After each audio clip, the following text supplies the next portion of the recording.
ሰላም ሰላም ውድና የተከበራችሁ የዚህ ቲቪ ቤተሰቦች እንዴት ናችሁ? ሰላማችሁ በዘት ትርፍርፍ ይበልልኝ። እኔ ጋር ሁሉ ሰላም እግዚአብሔር ይመስገን። ዛሬም አንዳንድ ነገሮችን ይዤላችሁ መጥቻለሁ። መግቢያ ላይ እንደምታዩት እህታችንም እንግዲህ የሆነውን ነገር ማለት ነው አሰማችኋለሁ። በጣም በሚያሳዝን ሁኔታ ባልታወቁ ሰዎች እጅም ህይወቷ አልፎ ነው የተገኘችው። ሃይማኖት ትባላለች። የሁለት ልጆች እናት ስትሆን ቪዲዮን እስከ መጨረሻ ህይወት እንደወረደ አስገብላችኋለሁ ማለት ነው። ከትምህርት ቤት ልጆቿን ለማምጣት በወጣችበት ህይወቷ አልፎ ተገኝቷል። የእሷስ ቤተሰቦች ምን አሉ የሚለውንም አብረን እንሰማለን። በጣም በሚያሳዝን ሁኔታ ማለት ነው። እንዲሁም አንድ ወንድማችን በጅብ ተበልቶ ሙሽራው እሁድ ለት ሊያገባ የነበረው ሙሽራ በጅብ ተበልቶ ተገኝቷል፣ ህይወቱ አልፎ ማለት ነው። እችም ደግሞ አንዷም እህታችን እንደዚሁ ፈትለ ወርቅ ለማ የተባለች እህታችን በጣም በሚያሳዝን ሁኔታ እሷም ባለቤቷ በልጆቹ ፊት ለፊት በመጥረቢያ ህይወቷን እንዲያልፍ አድርጓል። የሁለት ልጆች እናት ናት። እሷም ይሄ ነገር ወዴት እየሄደ ነው? አገራችን ምን እየሆነች ነው? የእኛ ሀገር ወዴት ነው? እንዴት ነው የሚለው ነገር ሁላችንም አሳሳቢ ሆኗል። እውነት በጣም ያሳዝናል ማለት ነው። በዚህ ሳምንት ብቻ የምንሰማቸው በጣም በሚያስደንቅ ሁኔታ ነው። እነዚህ ሁለት እህቶቿ ናቸው። ለፈትለ ለማ ያሳዝናል።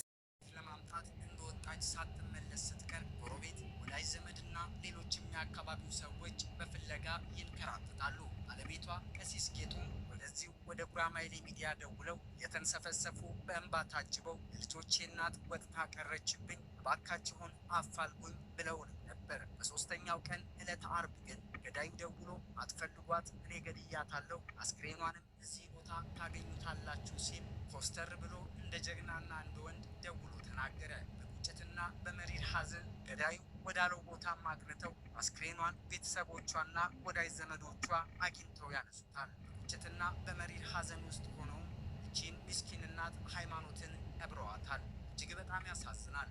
አንጀት የሚበሉ ህጻናቱም ያለ እናት ቀርተዋል። ይህንን ወንጀለኛ ለመያዝ ፖሊስ ጥረት እያደረጉ ነው ሲልም ተደምጧል። ነገሩ መፈጸሙ ከተሰማ በኋላ ብዙሃኑን ያነጋገረው ይኸው የሃይማኖት ሞት ጉዳይ ታዲያ እስከ መቼ ነው በዚህ መልኩ የምንቀጥለው? ለምን መንግስት ዘላቂ መፍትሄን አይሰጥም? የሚሉ ጥያቄዎችን በወትሮው ሁሉ እንዲነሱ አድርጓል። ይቺ ምስኪን እናት ልጆቿን ከትምህርት ቤት ለማምጣት በወጣችበት ቀርታለች። ገዳዩዋ ደውሎ ቤተሰቧን እሷን አትፈልጓት ወንጀል ተፈጽሟል። በቅርቡ ሊሞሸር የነበረው የ26 ዓመቱን ወጣት ከሰውነት በወጣ መንፈስ በአውሬ አስበልተውት እንዲሞት አድርገውታል።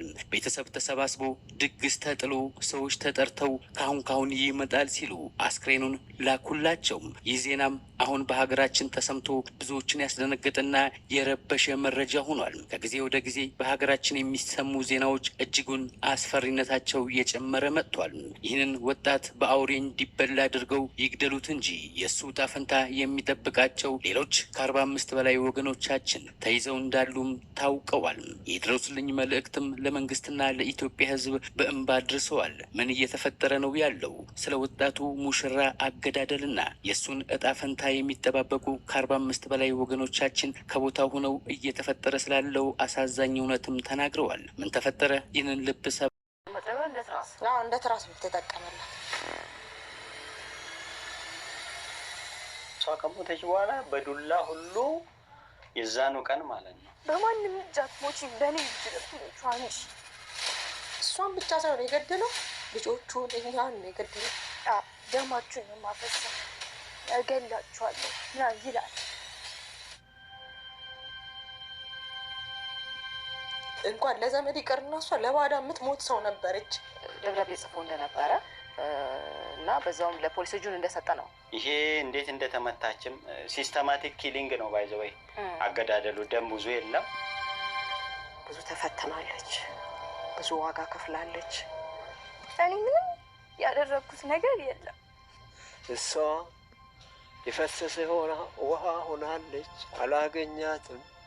ምግቡን ተራምዶ መጣና መታኝ በጥፊ ማለት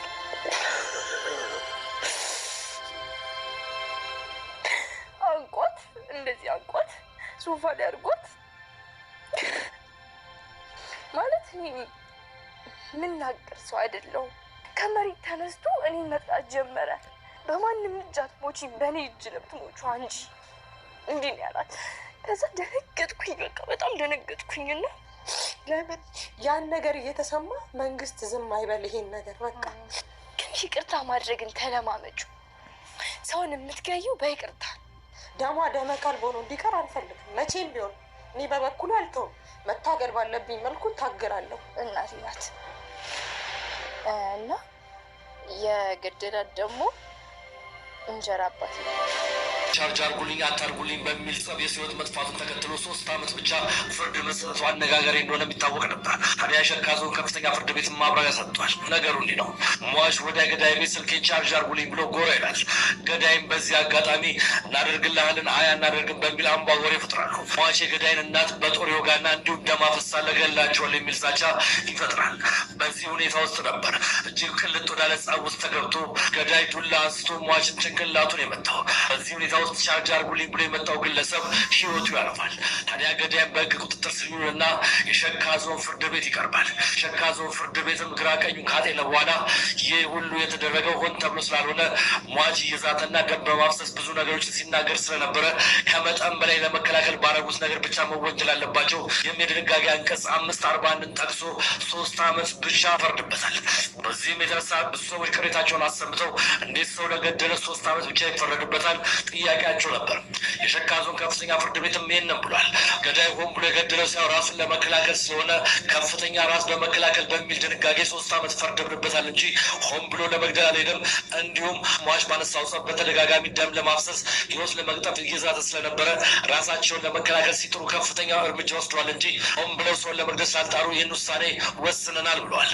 እናንተስ ይህንን የፍርድ ሂደት እንዴት ትመለከቱታላችሁ?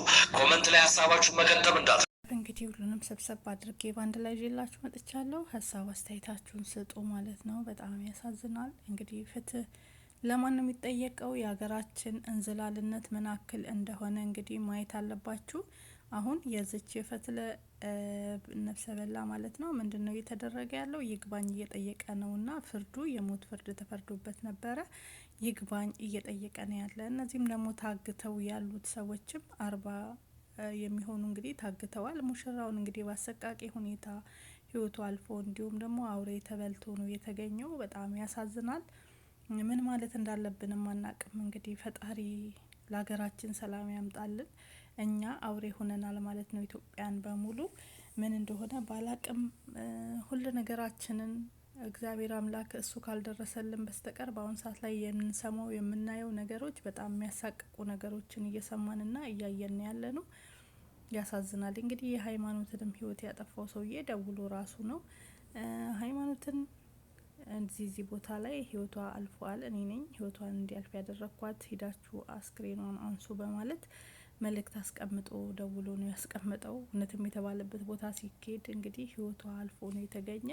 እንዲሁም አስክሬኗ ተለቃቅሞ እንግዲህ ተቀብራለች ማለት ነው። የሁለት ልጆች እናት ልጆቿን ከትምህርት ቤት ለማውጣት በወጣችበት ነው ህይወቷ ያለፈ።